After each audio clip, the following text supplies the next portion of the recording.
Народните носии во Средна и Источна Македонија во споредба со тешките и монументални народни носии од западниот дел на Македонија. Карактеристичен дел од машката носија е скутина со црно-бели прави шарки, што се носи во составот на секојдневната носија како практичен детаљ, но и во празничната како украсен и обреден нејзин состав.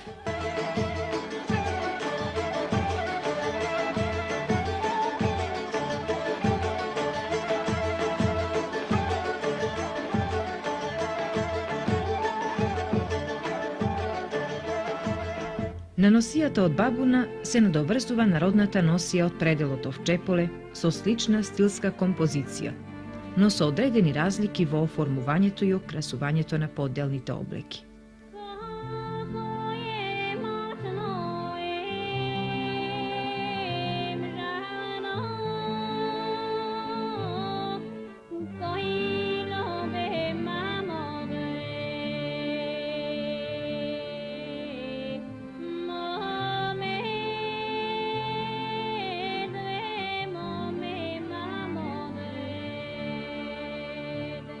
Во женската носија кошулите се од бело домашно платно со разнобојни пругасти шарки, означени со народниот назив кенари, а на ракавите се украсени разнобојни тантели, оји. Елекот со широк звонест долен дел поставен е со дебело конопно платно и со прошиени конци, сиот е малку набран. Украсни оји застапени се и на другите делови од носијата.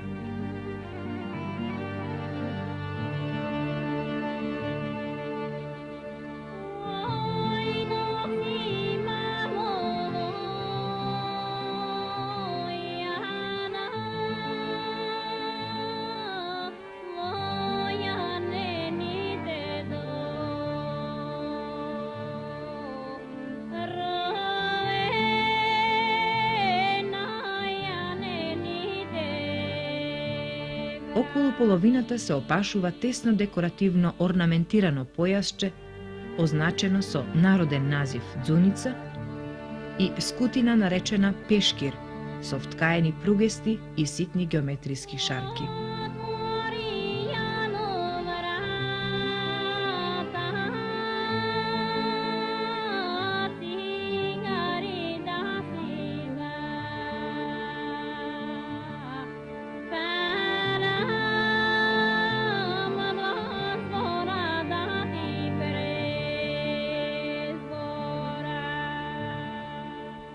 Платнените облеки во машката носија се од тенко кенарлија платно, со кусо безракавно елече, преклопено на градите, ткаен пругасто шарен волнен појас,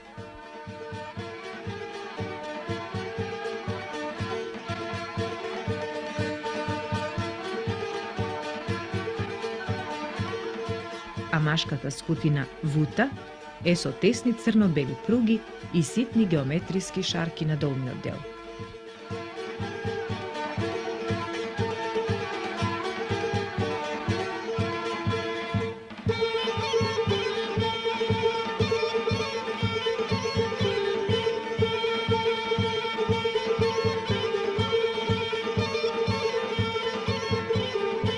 Специјални овчарски наметки во овој предел, во минатото познат по особената застапеност на овчарството, на што упатува името на пределот Овчеполе, се кунтеш од светло-сива валана волнена ткаенина со украсни црни гајтани и кожув од штавена овча кожа. Овие два вида облеки, отпорни на студ и влага, придружувајќи го овчарот, биле постојан состав на носијата на сточарот, како облеки, но во исто време и како постилачи и покривачи при спиење на отворено, па оттаму и констатацијата во народот: овчар без кунтеш и кожув е како без куќа.